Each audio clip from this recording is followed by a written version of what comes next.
Good afternoon সবাইকে। আশা করি সবাই খুব ভালো আছো। আগের দিন তোমাদের সাহিত্য সঞ্চয়ন থেকে একটি পদ্য অর্থাৎ একটি কবিতা আমরা পড়ছিলাম। সেটি তোমাদের দ্বিতীয় পাঠের অন্তর্গত পঞ্চম অধ্যায় অর্থাৎ পাবলো নেরুদার লেখা অসুখী একজন বলে কবিতাটি আমরা পড়ছিলাম, তাই তো? তো আগের দিন কি পড়েছিলাম, কতটা পড়েছিলাম, কারো মনে আছে কি? কেউ বলতে পারবে? হুম, আচ্ছা, আমি আরো একবার করে মনে করিয়ে দিচ্ছি। হ্যাঁ, তো এই আহ পাবলো নেরুদা, যিনি একজন উম, চিলিয়ান বিশ্বখ্যাত কবি, পাবলো নেরুদা, তার লেখা অসুখী একজন কবিতা, যেটার ইংরেজি অনুবাদ, তো পাবলো নেরুদার লেখা যে ইংরেজি কবিতাটি ছিল সেটা হলো দ্য আনহ্যাপি ওয়ান, আগের দিনও বলেছিলাম। এবং এটাকে বাংলায় তর্জমা করেন কে বা অনুবাদ করেন কে, বলো দেখি? হুম, নবারুণ ভট্টাচার্য। খুব ভালো। তো এই অসুখী একজন কবিতাটি নবারুণ ভট্টাচার্য বাংলায় অনুবাদ করেন এবং এটি তার বিদেশি ফুলে রক্তের ছিটে নামক কাব্যগ্রন্থের অন্তর্গত, বা বলা যায় তার বিদেশি ফুলের রক্তের ছিটে নামক কাব্যগ্রন্থ থেকে কবিতাটি নেওয়া। হ্যাঁ, বা তার মূল গ্রন্থ বিদেশি ফুলের রক্তের ছিটে, এরকম বলা যায়। তো কতটা পড়েছিলাম আমরা, বা কবিতাটি কি ছিল? না, কবিতাটি একটা মানে আত্মকথন মূলক একটা কবিতা, অর্থাৎ আত্মকথনের রীতিতে কবিতাটি রচিত হয়েছে। যেটা মানে শুরুতেই কথককে বলতে দেখা যায় এবং গোটা কবিতাই যেন আহ কথকের বলার মধ্যে দিয়ে কবিতাটি ফুটে ওঠে। সেই জন্যই আত্মকথন রীতি বলা হয় বা আত্মকথনের অদলে বলা হয় কবিতাটি। তো কবিতাটি দেখা যায় একজন প্রিয়তমা তার প্রিয়তমর জন্য অপেক্ষা করে দাঁড়িয়ে আছে এবং তার প্রিয়তম তাকে দরজায় অপেক্ষায় দাঁড় করিয়ে রেখে চলে যায়। এবং সে বা তিনি, তিনি বলেই বলি, তো তিনি জানতেন যে তিনি আর কখনো ফিরে আসবেন না, কারণ তিনি একজন বিপ্লবী, তিনি একজন সৈন্য, বিপ্লবের আশা নিয়ে ঘর ছেড়েছেন, আত্মীয় স্বজন, নিজের ঘর বাড়ি, প্রিয়জনকে ছেড়ে, বিপ্লবের আশায় ঘর ছেড়ে বহু দূরে চলে গেছেন। এবং তিনি জানেন যে তিনি কখনো আর ফিরতে পারবেন না, তবুও তার প্রিয়তমাকে বলে যেতে পারেননি। যেহেতু তিনি বলেননি, তাই তার প্রেমিকা অপেক্ষমান হয়ে দাঁড়িয়ে থাকে দরজার মুখে এবং সে অপেক্ষা করতেই থাকে যে এমনি সবকিছু সাধারণ চলতে থাকে, তবুও মানে তার জীবন যেন থমকে থাকে। যে কবিতায় আমরা দেখছিলাম যে কুকুর হেঁটে যায়, একটা যার নান হেঁটে যায়, অর্থাৎ সবকিছু সাধারণ রয়েছে, সবাই চলাফেরা করছে, সবার সবকিছু আহ মানে বহমান, কিন্তু সেই প্রিয়তমার মনে যেন কোথাও একটা সময় থমকে গেছে, বা সে তবু অপেক্ষা করছে। হ্যাঁ, এরকম। তো তারপরেও যে ভয়ঙ্কর যুদ্ধ এলো, সেই যুদ্ধে সবাই মারা গেল, মানে সবার মৃত্যু হলো, কিন্তু সেই প্রিয়তমার মৃত্যু হয় না। সে তবুও অপেক্ষায় থাকে তার প্রিয়তম ফেরার আশায়। হুম, তো অল্প আমরা পড়েছিলাম এবং উম, কিছুটা বাকি ছিল কবিতার পরবর্তী অংশ, সেটা এখন আমরা পড়বো এবার। তো চলো পড়া যাক। তো এই পর্যন্ত আমরা পড়েছিলাম এবং এইটুকু বাকি রয়েছে যেটা এখন আমরা পড়ব। তো চলো কি বলছে। সমস্ত সমতলে ধরে গেল আগুন, শান্ত হলুদ দেবতারা যারা হাজার বছর ধরে ডুবেছিল ধ্যানে, উল্টে পড়লো মন্দির থেকে টুকরো টুকরো হয়ে। তারা আর স্বপ্ন দেখতে পারল না। সেই মিষ্টি বাড়ি, সেই বারান্দা, যেখানে আমি ঝুলন্ত বিছানায় ঘুমিয়েছিলাম, গোলাপি গাছ, ছড়ানো করতলের মতো পাতা চিমনি, প্রাচীন জলতরঙ্গ, সব চূর্ণ হয়ে গেল, জ্বলে গেল আগুনে। যেখানে ছিল শহর, সেখানে ছড়িয়ে রইল কাঠকয়লা, তোমরানো লোহা, মৃত পাথরের মূর্তির বীভৎস মাথা, রক্তের একটা কালো দাগ। আর সেই মেয়েটি আমার অপেক্ষায়। হুম, এটুকু কবিতাটি। তো কি বলছে? সমস্ত সমতলে ধরে গেল আগুন। কিসের ফলে?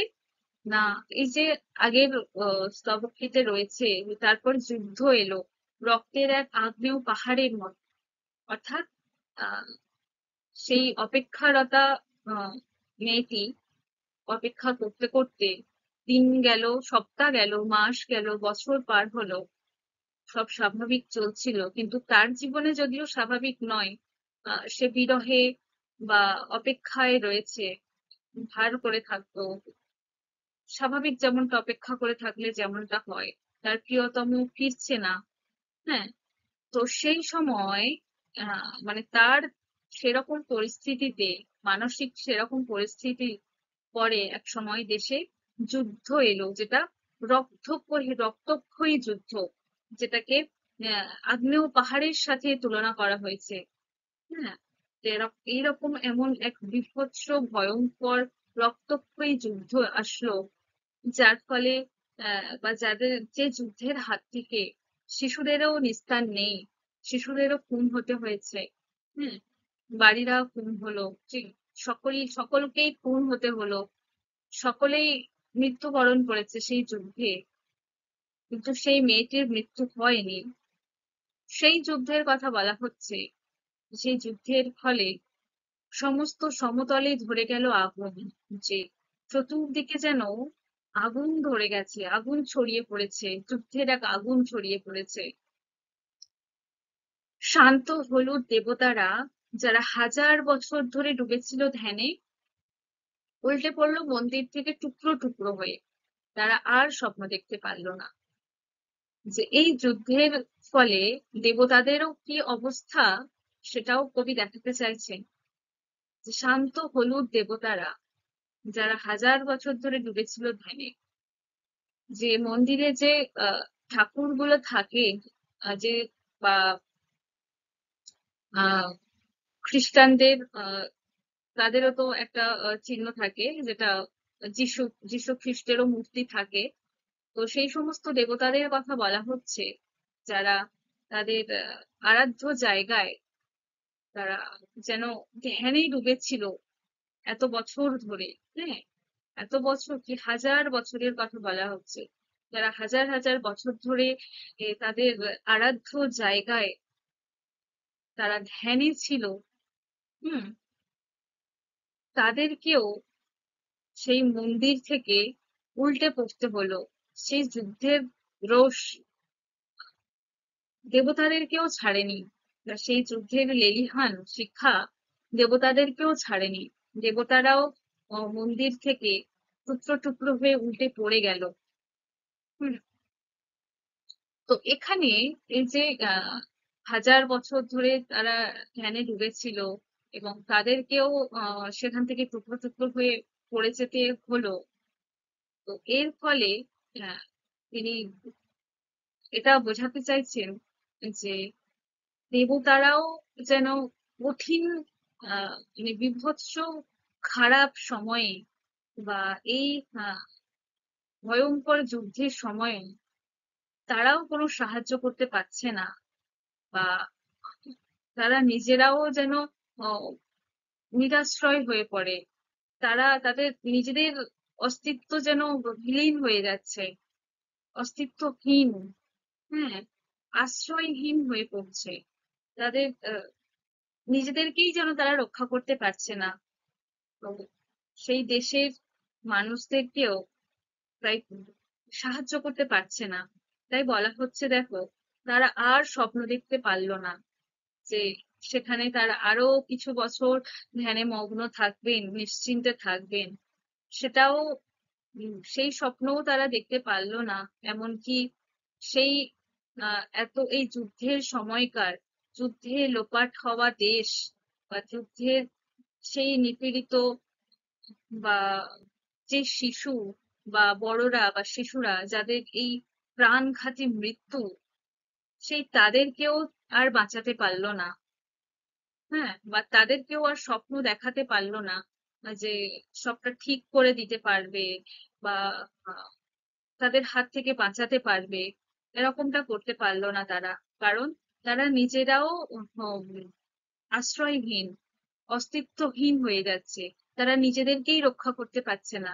তাদেরকে মন্দির থেকে টুকরো টুকরো করে উল্টে পড়ে যেতে হচ্ছে। নিজেদেরকেও তারা রক্ষা করতে পারেনি। তাই আর মানে দেশবাসীদেরকে নতুন করে আর স্বপ্ন দেখাতে পারলো না। সেটাই তিনি বলতে চাইছেন। অর্থাৎ এখানে কবি বিনাশ ও ধ্বংসের কলরলে জৈব মহিমার অসারতার প্রতি কটাক্ষ করেছে, যে মানুষের বা মানবতার চূড়ান্ত বিভৎসতার সময় কোনো দৈব মাহাত্ম্য তাদের প্রতিরোধ করতে পারে না বা প্রতিরোধ গড়ে তুলতে পারে না। হুম, ফলে এখানে দেখা যায় যে তারাও সেই যুদ্ধের শিকার হয়, যে দেবতারাও যুদ্ধের শিকার হয়। তাই মানুষকে তারা আর স্বপ্ন দেখাতে পারে না। অর্থাৎ মানুষের মতোই যুদ্ধ তাণ্ডবের যে ভয়াবহতার যে একটা পরিস্থিতি তৈরি হয়েছিল, সেই যুদ্ধের ভয়াবহতায় তারাও নিরাশ্রয়ী হয়ে পড়ে। তাদের তারাও অস্তিত্বহীন হয়ে পড়ে। তাই মানুষের স্বপ্ন দেখানোর ক্ষমতা তাদের লোপ পায় যেন। হ্যাঁ, এটাই তিনি বোঝাতে চেয়েছেন এখানে। তারপর দেখো, হুম, সেই মিষ্টি বাড়ি, সেই বারান্দা যেখানে আমি ঝুলন্ত বিছানায় ঘুমিয়েছিলাম, গোলাপি গাছ, ছড়ানো করতলের মতো পাতা, চিমনি, প্রাচীন জলতরঙ্গ সব চূর্ণ হয়ে গেল, জ্বলে গেল আগুনে। অর্থাৎ সেই যুদ্ধের আগুনে বা সেই যুদ্ধের লেলিহান শিখায় যেমন শিশুরা খুন হয়েছে বা শহর ধ্বংস হয়েছে, দেবতারাও তাদের মন্দির থেকে চূর্ণ বিচূর্ণ হয়েছে, নিজেদেরকে রক্ষা করতে পারেনি, তেমনি যেমন শহরের আরো বড়রা শিশুরা যেমন হত্যা হয়েছে, তেমনি সেই সাথে সাথে সেই যুদ্ধের ভয়ঙ্কর আগুনে কবির বাড়ি, অর্থাৎ যেটাকে মিষ্টি বাড়ি বলেছেন, অর্থাৎ কবি যেটা খুবই মানে শখের বাড়ি বলা যায়। এই ঘর বাড়ি এ সমস্ত কি মানুষ শখ করে সুন্দর করে বানায়, তার নিজের প্ল্যান অনুযায়ী বানায়, তাই না? তো সেই জন্য বলা হচ্ছে যে মিষ্টি বাড়ি, অর্থাৎ কবির যে বাড়ি সেটা কবির খুব প্রিয়। তাই বলছেন সেই মিষ্টি বাড়ি, সেই বারান্দা, যেখানে আমি ঝুলন্ত বিছানায় ঘুমিয়েছিলাম, অর্থাৎ কবির ঘরে যে ঝুলন্ত বিছানা রয়েছে বারান্দায়, যেখানে তিনি ঘুমিয়েছিলেন, তার সেই প্রিয় জায়গা, সেই প্রিয় ঘরের সেই বারান্দা, তার গোলাপি গাছ, ছড়ানো করতলের মতো পাতার চিমনি, তার তার ঘরের চিমনি, প্রাচীন জলতরঙ্গ সব চূর্ণ হয়ে গেল, জ্বলে গেল আগুনে। অর্থাৎ তার যে সমস্ত শখের জিনিস ছিল, তার ঘর বাড়ির যে সমস্ত জিনিস তার খুব প্রিয়, সেই সব কিছু একেবারে চূর্ণ বিচূর্ণ হয়ে গেল, সবকিছু ধ্বংস হয়ে গেল, আগুনে সব জ্বলে গেল, কোনো অস্তিত্ব নেই। হ্যাঁ, যেখানে ছিল শহর সেখানে ছড়িয়ে রইল কাঠকয়লা, তোমরানো লোহা, মৃত পাথরের মূর্তির বিভৎস মাথা। যেখানে শহর ছিল সেটা আর শহর নেই। এই যুদ্ধের ভয়াবহতায়, এই যুদ্ধের এই রক্তক্ষয়ী আগুনে শিখায় সবকিছু ধ্বংস হয়ে গেছে, সবকিছু জ্বলে গেছে। তো সেই শহরের জায়গায় এখন শুধু পড়ে রয়েছে কাঠ কয়লা, দুমড়ানো লোহা, মৃত পাথরের মূর্তির বীভৎস মাথা।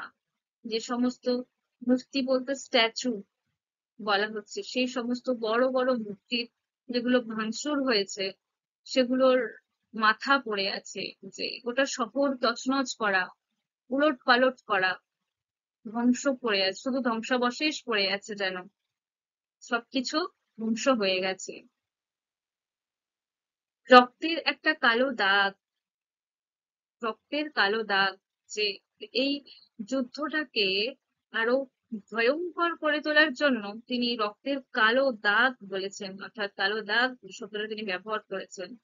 যে কতটা ভয়াবহ যুদ্ধ ছিল। তো এবং এই কালো দাগ বোঝাতে, মানে রক্তের কালো দাগ বোঝাতে এটাও বোঝায় যে এই সমস্ত ধ্বংস, এই যুদ্ধের ফলে এই সমস্ত মৃত্যুর মধ্যেও তার প্রিয়তমা বেঁচে রয়েছে, অপেক্ষা করছে এখনো। এবং সেই সূত্রে এই রক্তের কালো দাগটা বোঝায় যে সেটাও অনেক দিন হয়ে গেছে, সেই যুদ্ধের পরেও বেশ কিছুদিন সময় অতিবাহিত হয়েছে, যার ফলে সেই রক্ত শুকিয়ে কালো হয়ে গেছে, সেটাও বোঝাচ্ছেন তিনি। আর সেই মেয়েটি আমার অপেক্ষায়, অর্থাৎ তার প্রিয়তমার কথা তিনি বলছেন, যে মেয়েটি তার অপেক্ষায় এখনো রয়েছে। এই এত কিছুর মধ্যে সে বেঁচে আছে, এখনো সে অপেক্ষা করছে, কারণ তার যে প্রেম, তার যে ভালোবাসা, সেটা চিরন্তন সত্য, একটা শাশ্বত প্রেম। সেজন্যই এখনো সে অপেক্ষায় রয়েছে, এখনো সে বেঁচে রয়েছে। এবং দেখা যায় একটা সময় পেরিয়ে যখন মুক্তির একটা আবাহন হয়, সমাজ পরিবর্তনের যখন একটা সময় আসে, বা একটা সমাজ, মানে সমাজ পরিবর্তনের যখন প্রয়োজন হয়, যখন মানুষ মনে করে যে আর চলছে না এভাবে, সমাজটাকে পরিবর্তন করা অবশ্যম্ভাবী, তার ফলে কি হয় না, সেই সমাজ পরিবর্তনের জন্য, সেই মুক্তির আবাহনের জন্য বিপ্লব হয় দেশে। এবং বিপ্লবের নামান্তরে কি হয়, যুদ্ধ হয়। অর্থাৎ যুদ্ধটা অবশ্যম্ভাবী, তাই না? তো সেই যুদ্ধের হত্যালীলায় এই শিশুরা, যে শিশুরা বাড়িরা খুন হলো, অর্থাৎ শিশুরা শিশুরাও রেহাই পায় না সেখান থেকে, তাদের নিস্তার নেই। ধ্বংস হয়ে যায় গোটা শহর, ধ্বংস হয়ে যায় এখানে কবির প্রিয় বাড়ি, শখের বাড়ি। হ্যাঁ, এবং শহরের শহর তো ধ্বংস হয়ে যায়, কি হয় না, যে সবকিছু চূর্ণ বিচূর্ণ হয়ে যায় মানুষের সাথে সাথে। মানে সেই দেশের, মানে যুদ্ধের আগুনের ফলে মানুষের সাথে সাথে গোটা শহর ধ্বংস হয়ে যায়। চতুর্দিকে যেখানে একটা সুন্দর সাজানো গোছানো একটা শহর ছিল, সেই শহরের জায়গায় সেই সাজানো গোছানো রাস্তা, ঘরবাড়ি, স্ট্যাচু, পোস্ট, এই সবকিছুর এখন ধ্বংসাবশেষ পড়ে আছে। অর্থাৎ কাঠ কয়লা, তোমরানো লোহা, সেই স্ট্যাচুর মাথা, বীভৎস মাথা, সেগুলোই পড়ে আছে। সবকিছু ধ্বংস হয়ে যায় সেই যুদ্ধে। হুম। আর এই সমস্ত ধ্বংসের মধ্যেও, যেখানে সবকিছু লোপাট হয়ে গেছে, শুধুমাত্র ধ্বংসাবশেষ পড়ে আছে, সেই ধ্বংসাবশেষের মাঝে সেই মেয়েটি বেঁচে আছে, তার ভালোবাসা বেঁচে আছে, বেঁচে থাকে তার তার প্রিয়জনের জন্য দীর্ঘ অপেক্ষা। কারণ তার প্রেম শাশ্বত, যেটা একটু আগেই বললাম, তার প্রেম শাশ্বত, তার মৃত্যু নেই। হুম, এই হলো কবিতাটির ব্যাখ্যা। আশা করছি তোমরা বুঝতে পেরেছো সবাই। পাবলো নেরুদা তিনি তার সমস্ত কবিতা তার নিজের জীবনের অভিজ্ঞতা থেকেই তিনি লিখেছেন বা লেখেন। আমি কবি পরিচিতিতেই বলেছি যে পাবলো নেরুদার যে কবিতার লেখনী সেগুলো সেরকম প্রতিবাদীমূলক, পরবাস্তববাদীমূলক বা যুদ্ধমূলক, ঐতিহাসিকমূলক কবিতা। হ্যাঁ, আলোচ্য যে কবিতাটা আমরা পড়লাম সুখী একজন বলে, যেটা তার লেখা আসল গান হেভি ওয়ান, তিনি সেটা 1958 খ্রিস্টাব্দে তিনি লিখেছিলেন। তো এটা মূলত তার নিজের জীবনের অভিজ্ঞতা থেকেই লেখা। হুম, তো সেটা বলছি যে পাবলো নেরুদা তিনি তার মানে সুবর্ণময় জীবন যাপন করছিলেন। তো সেই সময় স্পেনে যে গৃহযুদ্ধ হয়, সেই গৃহযুদ্ধ তিনি খুব কাছ থেকে দেখেছিলেন এবং সেই যুদ্ধে যারা বিপ্লবী তাদেরকে তিনি সমর্থন করেছিলেন। হুম, এবং শুধু সমর্থন নয়, সমর্থনে তিনি অগ্রণী ভূমিকাও পালন করেছিলেন। এছাড়া তার নিজের দেশের যে অভ্যন্তরীণ সমস্যা, সেই সমস্যার কারণে তিনি দীর্ঘকাল দেশ ছাড়া ছিলেন, বলেছিলাম কবি পরিস্থিতিতে। তো সেই যে দেশ ছাড়ার যে যন্ত্রণা তাকে ভোগ করতে হয়েছে, সেই সমস্ত যন্ত্রণা থেকে, সেই সমস্ত বাস্তব জিনিস বা বাস্তব অভিজ্ঞতা থেকেই তিনি কবিতাটি তিনি লিখেছেন। এবং এই কবিতার মধ্যে দিয়েই আমরা তার জীবনের মানে অভিজ্ঞতা এবং মতাদর্শের যে মিশেল সেটা আমরা লক্ষ্য করতে পারি, তাই না? মানে এতক্ষণ যে পড়লাম এবং আরো বলবো যে তোমাদের অবশ্যই সেটা মনে হওয়াটাই স্বাভাবিক বা মনে হবে, হতে বাধ্য যে কতটা মতাদর্শ, তার মতাদর্শ ফুটে উঠেছে এবং এটা বাস্তব অভিজ্ঞতা থেকেই তিনি কবিতাতে লিখেছেন। হ্যাঁ, তো এই যে কবিতাটি মূল কি, অর্থাৎ কবিতাটির বিষয়বস্তু প্রেম বনাম যুদ্ধের, তাই না? এবং এটা একটা বিপ্লব, জীবন, প্রেম, যুদ্ধের পটভূমিকায় রচিত হয়েছে কবিতাটি, তাই না? আমরা সবকিছুই দেখলাম কবিতাটার মধ্যে, যে একটা প্রেম কতটা শাশ্বত হয় এবং একটা ভয়াবহ যুদ্ধ, হ্যাঁ, এগুলো দেখলাম। তো কবিতার সারমর্ম বলতে গেলে তার বিষয়বস্তু সম্পর্কেও একটু আলোচনা করতে হয়। অর্থাৎ কবিতাটার মূল ভাব যেটা বলতে গেলে, বিষয়বস্তু যেটা সেটা বলতে হয়। তো কি ছিল না, এই গোটা কবিতাটা একটা আত্মকথনমূলক কবিতা, অর্থাৎ কথকের জবানিতে বলা বা লেখা একটা কবিতা, যেখানে একজন বিপ্লবী, একজন সেনা, যে বিপ্লবের আশা নিয়ে বা যিনি আহ মানে সমাজের নিপীড়িত শোষিত মানুষদেরকে পাশে থাকার জন্য, তাদেরকে সাধ্যমতো সাহায্য করার জন্য তিনি উম, সেই বিপ্লবের জন্য, সেই বিপ্লবের জন্য তিনি দেশ, নিজের দেশ ছেড়েছিলেন বা নিজের আহ, প্রিয় মানুষজন, প্রিয় শখের ঘরবাড়ি সমস্ত কিছু ছেড়ে তিনি চলে গিয়েছিলেন এবং না ফেরার প্রত্যাশা নিয়েই তিনি গিয়েছিলেন। সেইখানেই তার নিজের দেশেই, নিজের স্বদেশ যেটা, সেই স্বদেশ এক সময় যুদ্ধ এসে পড়ে এবং সে ভয়াবহ যুদ্ধ, তাই না? তো যাই হোক, তো সেই বিপ্লবী যখন চলে যান, না ফেরার প্রত্যাশা নিয়েই যখন যান, এবং তার যে প্রেমিকা বা প্রিয়তমা, সে কিন্তু অপেক্ষায় থাকে যাওয়ার সময়। তিনি তার প্রেমিকাকে বলে যেতে পারেননি যে তিনি ফিরতে পারবেন না। তো সেই আশা নিয়ে তার প্রেমিকা বেঁচে থাকে যে তার প্রিয়তম একদিন ফিরবে।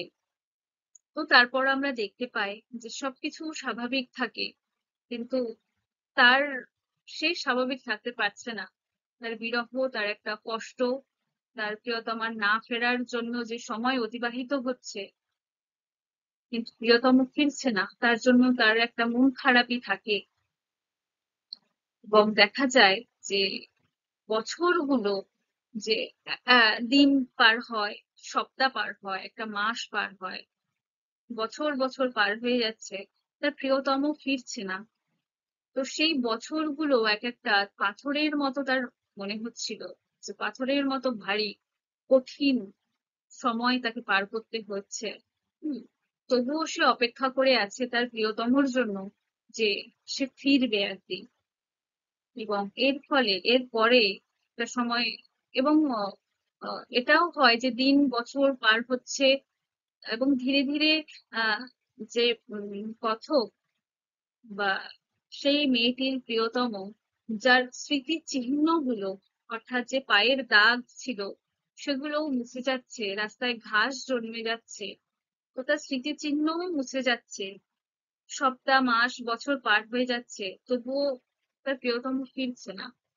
একটা সময় ভয়াবহ যুদ্ধ এসে হাজির হয় দেশে, এবং সেই যুদ্ধে সবকিছু ধ্বংস হয়ে যায়। এবং সেই ভয়াবহ যুদ্ধ, যেটাকে আহ, আগ্নেয়গিরির সঙ্গে তুলনা করা হয়েছে, যে আগ্নেয় পাহাড়ের মতো রক্তক্ষয়ী ভয়াবহ এক যুদ্ধ, যে যুদ্ধে শিশুরাও রেহাই পায় না, যে মানুষ এবং শিশুরা মারা যায়। এবং এখানেও একটা অন্তর্নিহিত তাৎপর্য রয়েছে, যেটা আমি আগের দিন বলেছিলাম, যে ওই ঘর, মানে বাড়ি আর শিশুর মধ্যে দিয়ে, অর্থাৎ এই যে যুদ্ধের ফলে যেমন সব মানুষের মৃত্যু হচ্ছে, সব মানুষ নিপীড়িত হচ্ছে, কঠিন একটা মানে ভয়ঙ্কর যুদ্ধের শিকার হচ্ছে, তেমনি সেটা ভবিষ্যতের জন্যও কতটা ক্ষতিকর, সেটাও কবি এখানে ফুটিয়ে তুলছেন। যে ভবিষ্যৎ, অর্থাৎ পরবর্তী প্রজন্ম, ভবিষ্যতে যে পরবর্তী প্রজন্ম আসবে, তাদের জন্য অর্থনৈতিক দিকটা, দেশের অর্থনৈতিক দিকটা একটা নিশ্চয়তার উম, মুখোমুখি হতে পারবে না, তারা একটা অনিশ্চয়তার মুখোমুখি দাঁড়াবে তারা। হম। সেই দিকটাও তিনি ফুটিয়ে তুলেছেন। এবং এই এই যে রক্তাক্ষয়ী যে যুদ্ধ, বীভৎস যে যুদ্ধ, বা বীভৎস যে যুদ্ধের লেলিহান শিখা, যে সবকিছু জ্বালিয়ে দিয়েছে, সবকিছু চূর্ণ বিচূর্ণ করে সব ছারখার করে দিয়েছে। যে যে শহর ছিল যেটা, সেটা আর শহর নেই, সেখানে সমস্ত কিছু ভাঙচুর হয়ে চূর্ণ বিচূর্ণ হয়ে গেছে। আহ, শুধুমাত্র ধ্বংসাবশেষ করে আছে। তাই এই ভয়ঙ্কর ভয়াবহ যে যুদ্ধ, সেটাকে আগ্নেয় পাহাড়ের সঙ্গে তুলনা করা হয়েছে। এবং সেই যুদ্ধটা কতটা ভয়ঙ্কর, সেটার সেই ধ্বংসের তীব্রতাটাকে বাড়ানোর জন্য তিনি রক্তের কালো দাগটাও তিনি বলেছেন। হ্যাঁ। এবং সেই যুদ্ধ এতটাই ভয়াবহ যে সেই যুদ্ধের শিকার হতে হয়েছে দেবতাদেরকেও। অর্থাৎ এখানে কবি যে দৈব মহিমা বা সেই তাদের অসারতার কটাক্ষ করেছেন তিনি, যে এই কঠিন সময়ে এই এই যে ভয়ঙ্কর পরিস্থিতি মানুষের, মানবতার যে মানে অপচয়, উম, যে পরিস্থিতি, সেখানে এই এই খারাপ সময়েও দেবতারা পাশে থাকেনি। এমনকি তারা পাশে থাকবে কি, তারা নিজেদের অস্তিত্ব নিয়েই তারা বিচলিত, বা নিজেদের অস্তিত্বই তারা টিকাতে পারছে না। তারা নিজেরাই চূর্ণ বিচূর্ণ হয়ে যাচ্ছে, টুকরো টুকরো হয়ে মন্দির থেকে ভেঙে খসে পড়ছে। তারা নিজেরাও আশ্রয়হীন হয়ে পড়ে, নিরাশ্রয়ী হয়ে পড়ে। তা তারা আর মানুষকে কি বাঁচাবে, সেটাকে তিনি মানে কটাক্ষ করে তিনি বলছেন, যে মানব জগৎ এবং দৈব জগৎ, সেই যেটা মানে আরাধ্য তারা, আরাধ্যা তারা, মানুষ তো তাদেরই পূজা করে, তাদেরই আরাধনা করে। সেই দেবতারা, যারা মানুষ বিপদে পড়লে যে দেবতাদের স্মরণ করে, তাদেরই আরাধনা করে, যে বিপদে পড়লে দেবতারাই আমাদেরকে বাঁচাবে। সেই দেবতারাও এই যুদ্ধের শিকার হতে হয় তাদের। তারা নিজেদের অস্তিত্ব নিয়ে তাদের টানাটানি পড়ে যায়। তারা নিজেরাও বিপদ সংকুল।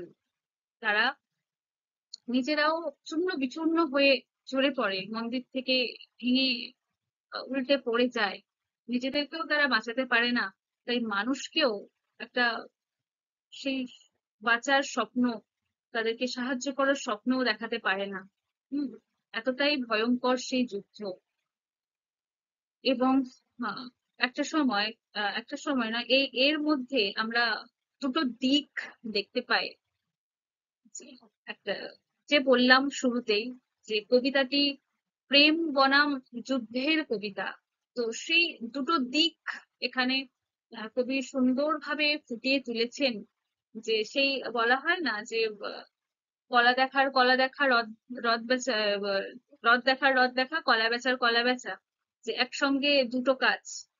ঠিক তেমনি এই কবিতাটির মধ্যে দিয়ে একটা আহ, মেয়ের কথা, একজন অপেক্ষমান আহ, বা প্রিয়তমার কথা বলতে গিয়ে তিনি এই কবিতাটির মধ্যে কত সরল ভাবে তিনি একটা গোটা যুদ্ধ জীবন, হুম, সমাজের পরিস্থিতি এবং সমাজ পরিবর্তনের জন্য কি কি মানুষকে সেই সময় সহ্য করতে হয়েছে, বা ভয়াবহ যে দিন পার করতে হয়েছে, সেই সমস্ত কিছু তিনি তুলে ধরেছেন।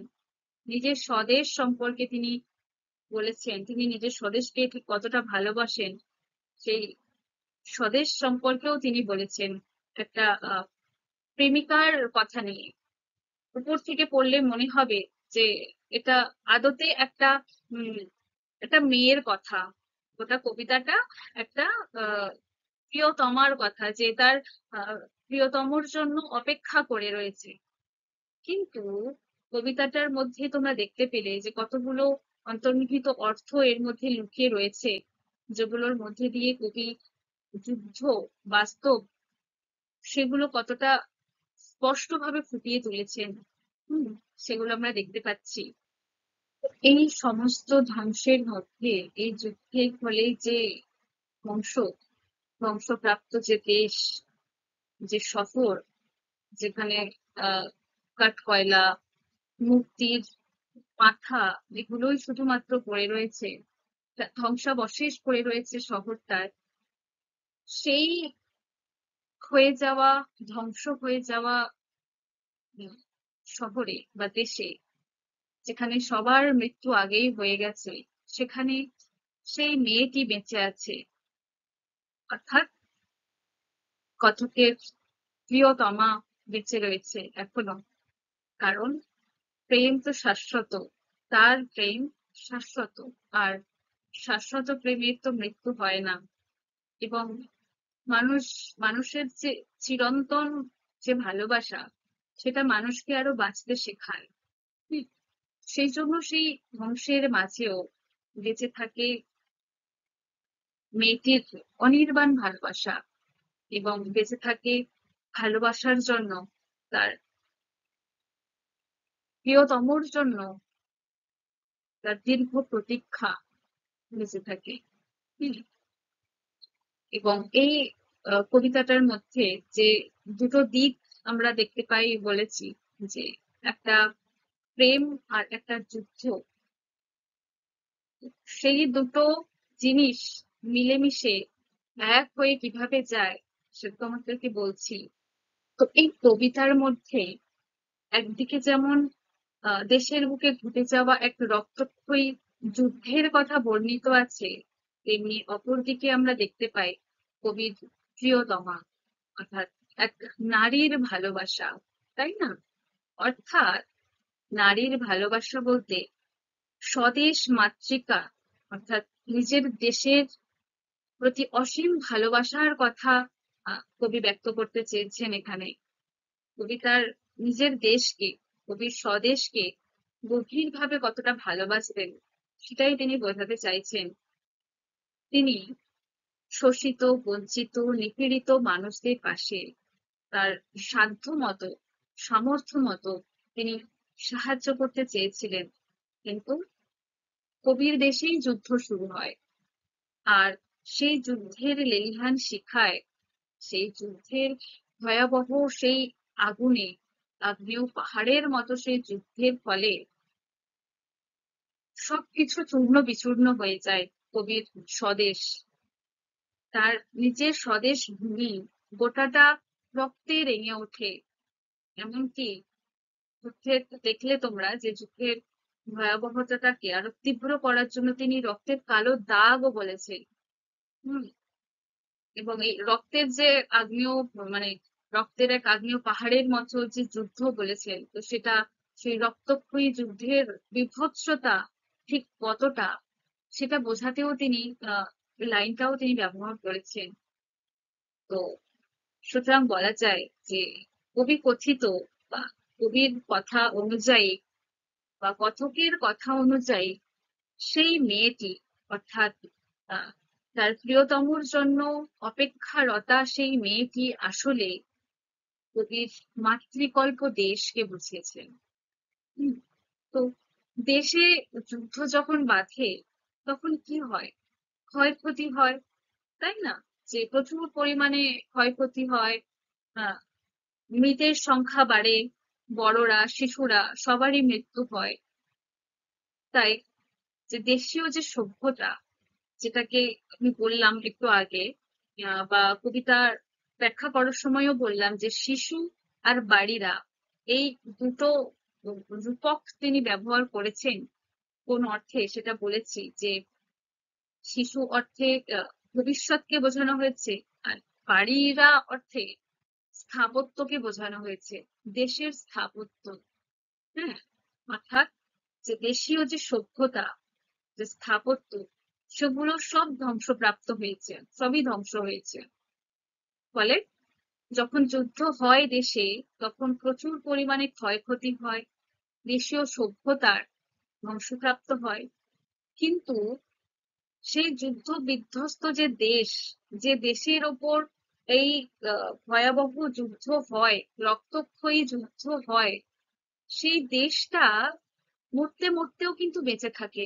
দেখো, সেই দেশের বুকে সেই শহর, সমস্ত বাড়িঘর, সমস্ত মানুষজন সবকিছু ধ্বংস হয়ে গেছে, সবাই মারা গেছে, শহর পুরো চূর্ণ বিচূর্ণ হয়ে গেছে, এমনকি দেবতারাও যেখানে রেহাই পায়নি।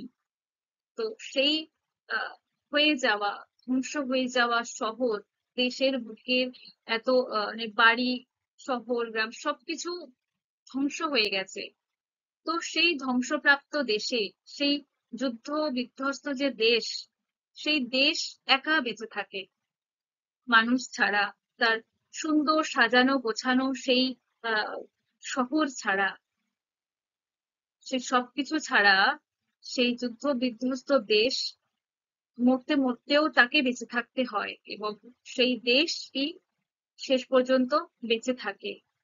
তো এখানে সেই মেয়েটির যে চিরন্তন ভালোবাসার কথা তিনি ব্যক্ত করেছেন, তো সেই মেয়েটির চিরন্তন ভালোবাসার মধ্যে দিয়ে তিনি তার দেশের প্রতি যে ভালোবাসা, নিজের স্বদেশ, স্বদেশ মানেই তো নিজের দেশ, তো স্বদেশের প্রতি যে গভীর ভালোবাসা, সেটাই বোঝানোর জন্য এই মেয়েটিকে, মানে মেয়েটির কথা তিনি বলেছেন।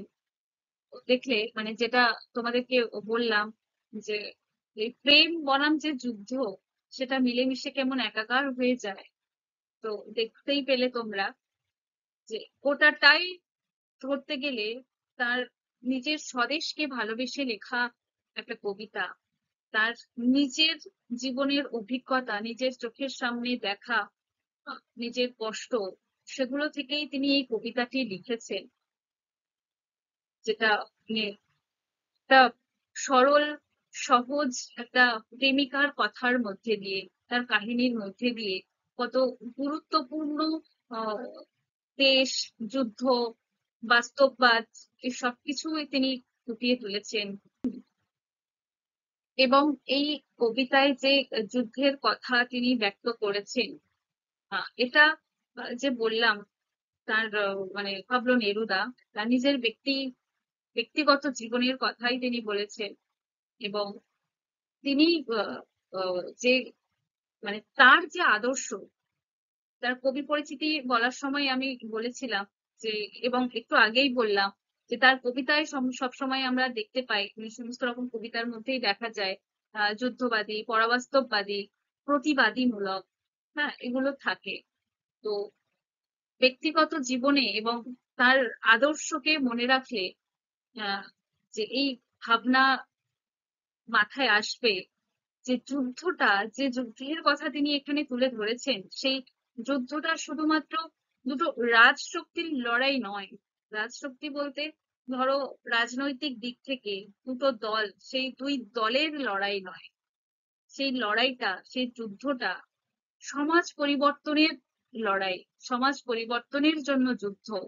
হম এবং কবি যে বিপ্লবের আদর্শ বিশ্বাস করতেন, বিপ্লবের মানে যিনি আদর্শায়িত, তাই তার কবিতার মধ্যে দিয়ে যুদ্ধ আর বিপ্লব এগুলোকেই তিনি আহ, সমর্থক বা সমর্থন করেন বা সমর্থক তিনি এখানে কবিতায় কবিও বিপ্লবী এবং যোদ্ধা, সেটা আমরা দেখতে পাই, তাই না?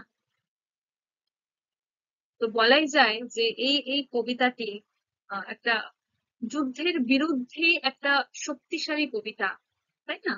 এটা আমাদের যুদ্ধের যে ভয়াবহতা, সেটা সম্পর্কে আমাদেরকে জানতে শেখালো। এবং তার যে ধ্বংসাত্মক যে প্রভাব, মানে যুদ্ধের পরে যে আহ চতুর্দিকে যেমন ভাবে ধ্বংস হয়, ক্ষয় হয়, হুম, সেই যে ধ্বংসাত্মক প্রভাব সম্পর্কেও আমাদেরকে সচেতন করে তুললো, তাই না?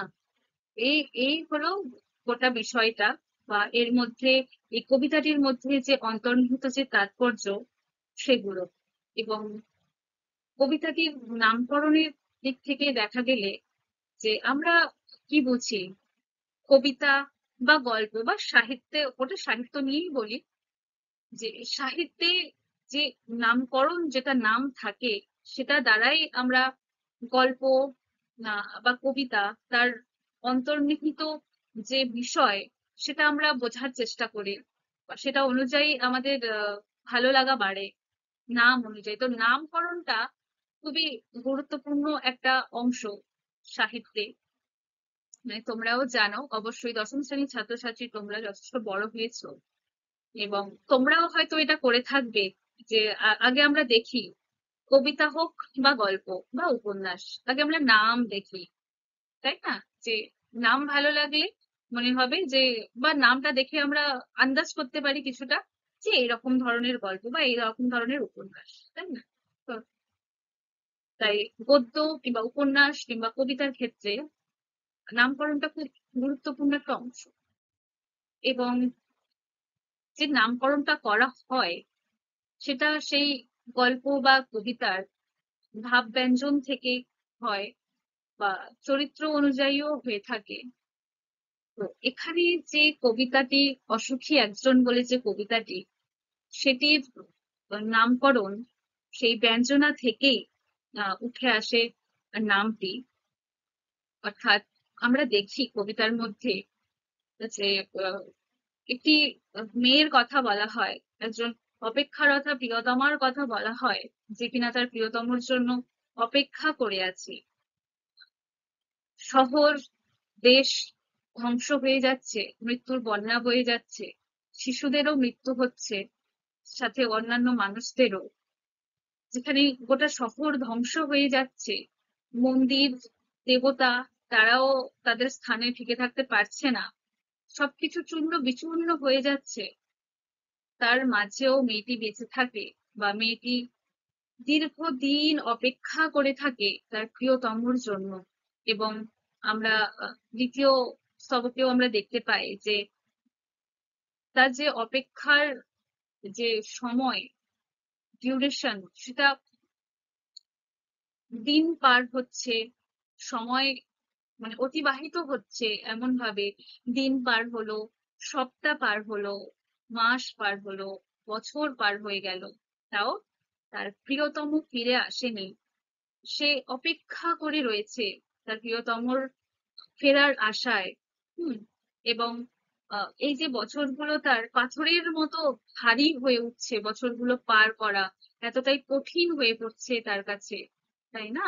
তো সেই আমি প্রথম মানে আগের দিনও আমি বলছিলাম যে কারোর জন্য এমন ভাবে যে অপেক্ষা করাটাও যে শুধুমাত্র সুখের তা তো নয়, কারোর জন্য দীর্ঘদিন অপেক্ষা করাটা আহ অনেক কষ্টের। স্বাভাবিক আমাদের মন ভার হয়ে থাকবে, সেই একটা চিন্তা মাথার মধ্যে ঘুরবে, মন খারাপই ভার করবে, তাই না? এটাই তো স্বাভাবিক। তো এখানে মেয়েটিকেও এগুলো সহ্য করতে হয়েছে, দিনের পর দিন, বছরের পর বছর তাকে পাথরের মতো বছরগুলো পার করতে হচ্ছে। এবং এই ধ্বংস বিধ্বংসী যে যুদ্ধ, আগুনের মতো যে ছড়িয়ে পড়েছে চতুর্দিকে, রক্তাক্তই যে যুদ্ধ, তার মাঝেও তাকে বেঁচে থাকতে হয়, সে বেঁচে থাকে, তবুও সে তার প্রেমিকের জন্য অপেক্ষা করে। তো এটার ফলে এই যে তার অপেক্ষা করাটা, তার যে দীর্ঘ প্রতীক্ষা, এটা খুশি খুশি তো সে করেনি, বা তার ফলে সে খুশি থাকেনি, সে আহ অখুশি ছিল, তার কষ্ট হচ্ছিল, তার মন ভার ছিল। তো সেই দিক দিয়ে, সেই ব্যঞ্জনাত্মক অর্থে আহ সেই মেয়েটি যে অসুখী ছিল, সেই জন্য আহ, সেই অর্থে কবিতাটির নামকরণ করা হয়েছে অসুখী একজন বলে। এবং যেটা আসলেই সেই মেয়েটির কথা নয়, বা সেই মেয়েটির অসুখী জীবনের জন্য বলছে না কবি। এখানে কবি আলটিমেটলি নিজের জন্য বলছে, নিজের অভিজ্ঞতা থেকে লেখা তো কবিতাটা, তার নিজের কষ্ট, নিজের পরাবাস্তববাদী মন, সেই সবকিছুই ফুটিয়ে তুলেছেন কবিতার মধ্যে দিয়ে, আমরা দেখলাম। তো সেই কবির মানে এক অর্থে কবির নিজের মনের কথা তিনি ব্যক্ত করেছেন। অসুখী একজন কবিতা অনুযায়ী সেই অপেক্ষারতা মেয়েটির কথা বলা হচ্ছে, কিন্তু বাস্তব জীবনে সেটা কবি নিজের কথা বলছেন। বুঝতে পারছো কি বলছি? তো সেই অর্থে সেই মেয়েটির কষ্ট, মেয়েটির বেদনাদায়ক যে জীবন সে পার করছিল, তো সেই অর্থে আহ কবিতাটির নামকরণ করা হয়েছে অসুখী একজন বলে। এবং বলাই বাহুল্য যে কবিতাটির নামকরণে, যে অসুখী একজন বলে যে নামকরণ করা হয়েছে, সেটা যথেষ্ট সার্থকতা লাভ করে, তাই না? তো এই হলো বিষয়। মানে অসুখী একজন কবিতাটি সম্পর্কে সবকিছু বললাম। আশা করছি তোমরা বুঝতে পেরেছো সবটা, এবং না বুঝতে পারলে আমাকে অবশ্যই পরের ক্লাসে জানিও, কেমন? তো এই পাবলো নেরুদার লেখা অসুখী একজন কবিতাটি আহ এবং মানে অনুবাদক নবারুণ ভট্টাচার্যের অনুদিত অসুখী একজন কবিতাটি, যেটা আমরা পড়লাম দুটো ক্লাস মিলে, তো সেটা থেকে তোমরা ঠিক কতটা বুঝেছো তার জন্য তোমাদের জন্য কিছু প্রশ্ন তৈরি করেছি, যেগুলো উত্তর তোমরা অবশ্যই করো। এবং আমার বিশ্বাস যে তোমরা অবশ্যই পারবে, কারণ এগুলোর সব উত্তর আহ, পড়ানোর মধ্যেই বলে দেওয়া হয়েছে এক অর্থে, তোমরা অবশ্যই করতে পারবে। তো এগুলো হলো অতি সংক্ষিপ্ত প্রশ্ন, যেগুলো তোমরা সবসময় পূর্ণ বাক্যেই লিখবে, ঠিক আছে? তো এগুলো মানে ছোট প্রশ্ন, এবং এইগুলো সংক্ষিপ্ত এবং রচনাধর্মী প্রশ্ন দেওয়া রয়েছে। তো এগুলো তোমরা অবশ্যই করো বাড়িতে, এবং আমাকে পরের ক্লাসে দেখিও, ঠিক আছে? কোথাও যদি অসুবিধে হয় তাহলে আমাকে জিজ্ঞেস করো আবার, ঠিক আছে? তো এখানেই আমি আমার ক্লাস শেষ করছি। আহ, আশা করছি তোমাদের ভালো লেগেছে, তোমরা বুঝতে পেরেছো পড়া। তো ভালো থেকো সবাই, এগুলো পড়ো মন দিয়ে, উত্তরগুলো তৈরি করো। আহ, এবং দেখা হচ্ছে পরের ক্লাসে কোনো নতুন কোনো অধ্যায় নিয়ে, ঠিক আছে? ধন্যবাদ।